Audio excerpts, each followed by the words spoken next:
కీర్తనలు 119వ సంకీర్తన 175వ వచనం.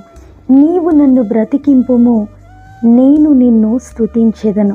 చాలాసార్లు మనం దేవుని సన్నిధిలో ఇలాంటి ప్రార్థనలు చేస్తూ ఉంటుంటామండి. నాకున్న శ్రమలో నుండి దేవుడు నన్ను విడిపిస్తే నేను ఆయనకి సాక్షిగా జీవిస్తాను అనేవారు. దేవుడు నాకు చేసినటువంటి కార్యాలను బట్టి నేను ఆయన్ని స్తుతిస్తాను అనేవారు. పరిస్థితుల మధ్య కలవరపడుతున్నప్పుడు ఎన్నో వాగ్దానాలతో మనం ప్రార్థన చేస్తూ నీ కొరకు బ్రతుకుతాను ప్రభు అంటూ ఆయన సన్నిధిలో ఒప్పుకున్నటువంటి వారు ఎందరో ఉండుంటారు. ఒకానొక దినాన యేసు ప్రభు వారి యొద్దకు 10 మంది కుష్ఠరోగులు వచ్చినప్పుడు వారు శుద్ధులై ఒక్కరు మాత్రమే యేసు ప్రభు వారి యొద్దకు వచ్చి ఆయన నామాన్ని గణపరిచారు. ఆయన చేసినటువంటి అద్భుత కార్యాన్ని ఆ వ్యక్తి ఆ ప్రజలందరి మధ్య సాక్ష్యం ఇస్తూ ఆయనకు సాగిలపడి నమస్కారం చేస్తూ ఉన్నాడు.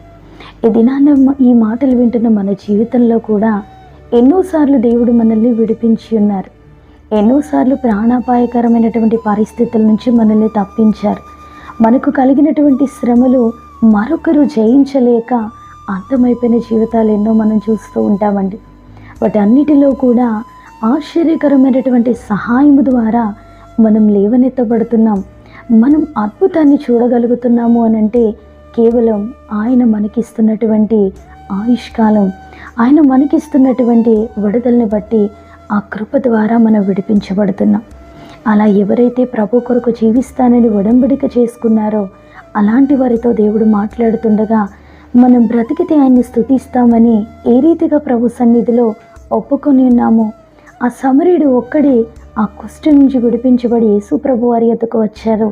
ఏదైనా అలాంటి స్వస్థతలు కలిగిన మనం, అటువంటి జీవితాన్ని అటువంటి సాక్ష్యాన్ని కలిగినటువంటి మనం దేవుని కొరకు ప్రత్యేకింపబడాలి. ఆయన నామాన్ని మహిమపరిచే పాత్రలుగా మనం మార్చబడాలి.